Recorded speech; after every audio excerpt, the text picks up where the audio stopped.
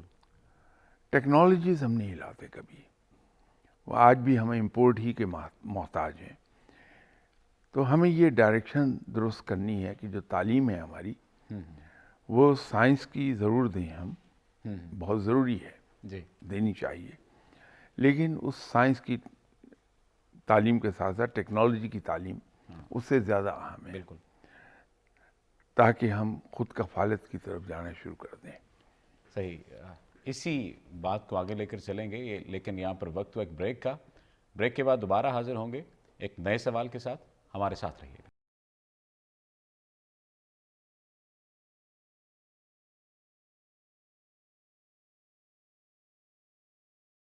Welcome back. Programme دیکھ رہے ہیں آپ علم و دانش. میں آپ کا میزبان صفدر علی ہوں، اور آج ہمیں ساتھ حاصل ہے سید سرفراز شاہ صاحب کا. شاہ صاحب، بریک سے پہلے ہم علم کی ترویج کی بات کر رہے تھے اور ایسے علوم کا ذکر کر رہے تھے جن کے ذریعے سے معاشرے کو بہتر کیا جا سکے، معاشرے کی تعمیر کی بات کی جا سکے. پروگرام کے آغاز میں نے یہ سوال کیا تھا کہ نوجوان نسل تذبذب کا شکار ہے، ڈپریشن کا شکار ہے. اس کے جواب میں آپ نے فرمایا کہ بنیادی طور پر خواہشات کا پھیلاؤ ہے اور پھر ہم ویسی تعلیم حاصل نہیں کر پا رہے. ہم نے یہ دیکھا ہے نوجوان نسل میں وہ تحریک بھی ختم ہوتی جا رہی ہے. اگر خواہش پیدا ہوئی ہے تو اس خواہش کو حاصل کرنے کے لیے کچھ نہ کچھ تو دوڑ لگائے، کچھ نہ کچھ تو محنت کرے. وہ محنت کا جذبہ بھی ختم ہو گیا ہے. اس محنت کے جذبے اور اس تحریک کو پیدا کرنے کے لیے کیا کیا جانا چاہیے؟ بات پھر وہیں واپس چلی جائے گی کہ جب تک کہ ہم بالکل ابتدا سے ہی صحیح. بچے کو یہ نہیں سکھا پائیں گے کہ کوئی چیز بغیر محنت کے حاصل نہیں ہوگی. یہ لوگ جن کو آج ہم اتنے عروج پر دیکھ رہے ہیں، اس کے پیچھے ان کی عمر بھر کی محنت ہے. ایک زمانے میں پرائیویٹ سیکٹر میں جاب کر رہا تھا. ان کے جو اونر تھے اس بہت بڑی انڈسٹریز، اور آج بھی بہت بڑا ادارہ ہے، ملٹیپل انڈسٹریز اس ادارے کے ماتحت کام کر رہی ہیں. صحیح. ان کے صاحبزادے امریکہ پڑھنے گئے ہوئے تھے، واپس آئے. اب ظاہر ہے کہ یہ 1970 کی بات ہے. اس وقت ملٹی بلینئرز فیملی تھی. پھر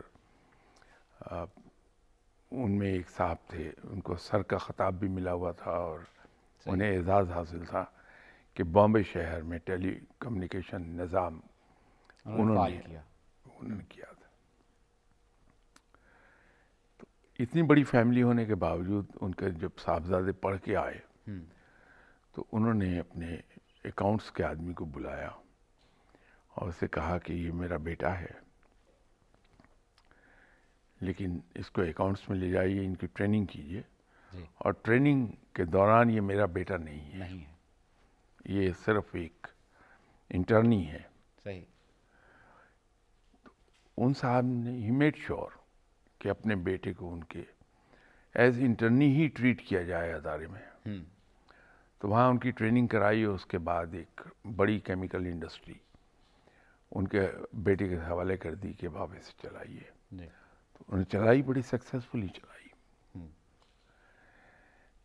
یہ جو ایک پہلو ہے جو ہمارے یہاں ہمارے بھائی ہیں، میمن برادری ہے، ان میں آپ کو یہ عام طور پر جو آغا خانی بھائی ہیں ہمارے، ان کے یہاں ایک چیز ملے گی کہ اپنے بچے کو وہ آتے ہی ڈائریکٹر کی کرسی میں نہیں بیٹھنے دیتے، بلکہ نیچے سے ٹریننگ کروا کے اس کو لے کر آتے ہیں. انڈکشن پروگرام ان کا با کمال کا ہے کہ وہ گیٹ کلرک سے شروع ہوگا اور ٹریننگ کرتا کرتا ڈائریکٹر کی سیٹ پہ آ کے بیٹھے گا.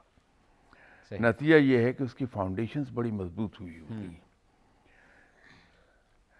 تو ہمیں اپنے یہاں یہ نظام لانا پڑے گا کہ جب ہم شخصیتوں کو نام لیتے ہیں تو ساتھ یہ بتا دیں. آج اگر کوئی نام لے، ہمارے موجودہ پرائم منسٹر ہیں عمران خان صاحب، جی. وہ ایز پرائم منسٹر کامیاب ہیں یا نہیں، یہ ایک علیحدہ بحث ہے، اس کو چھوڑ دیجئے. جی. لیکن یہاں تک پہنچنے میں انہیں 26 سال لگ گئے. بالکل ایسا ہے. تو جب ہم یہ کہتے ہیں کہ عمران خان پرائم منسٹر بن گئے اس ملک کے، جی. تو اسے ضرور ہم ہائی لائٹ کر دیں کہ ہی ٹک 26 ایئرس. تو ان کو بڑی مشکلات سے گزرنا پڑا ہے. جب ہم یہ کوالیفائی کر دیں گے بات،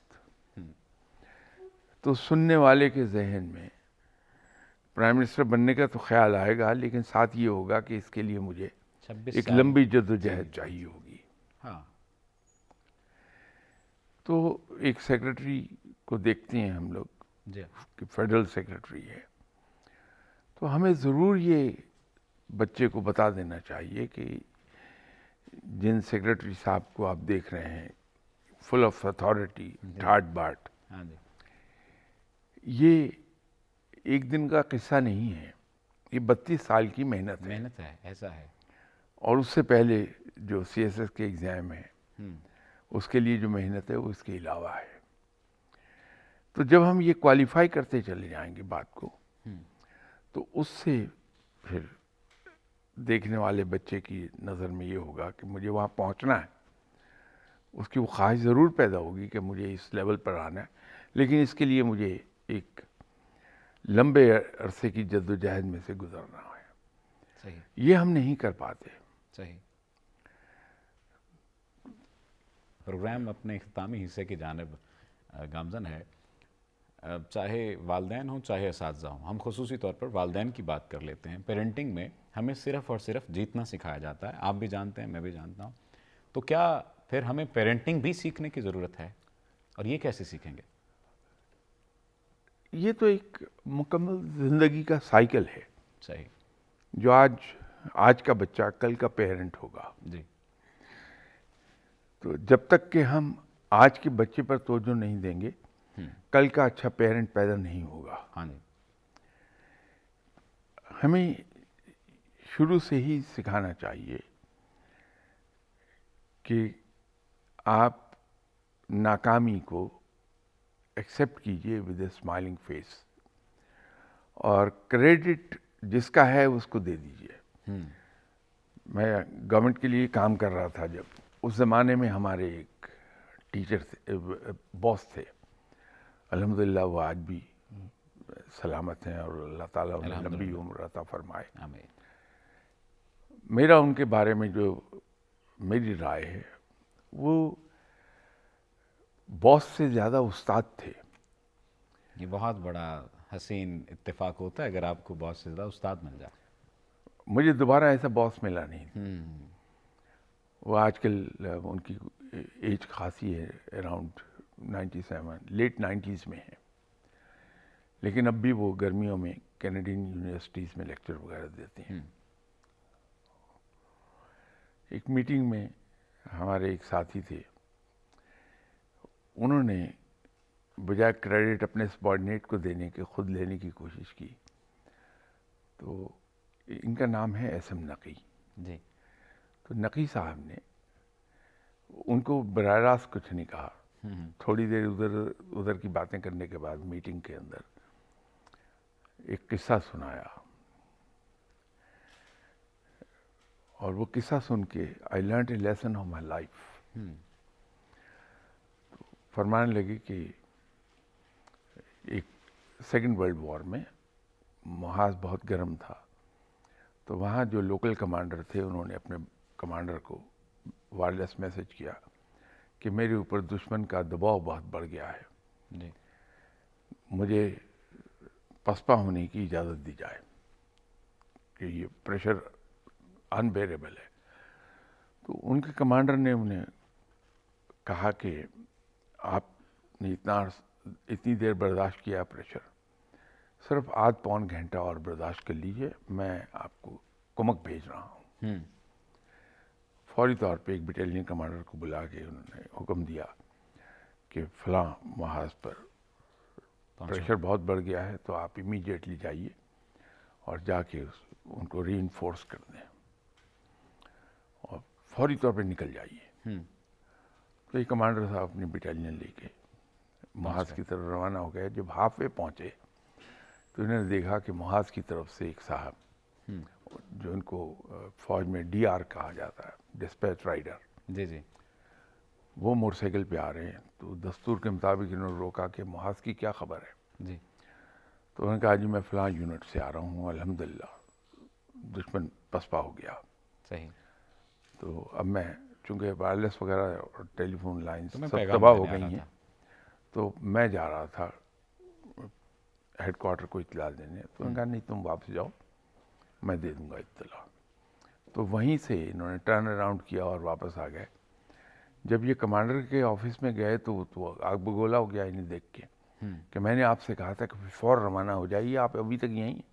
میں نے کہا کہ نہیں، میں چلا گیا تھا۔ ہاف وے جب میں پہنچا تو مجھے اطلاع ملی کہ اس بٹالین کمانڈر نے دشمن کو پسپا کر لیا ہے۔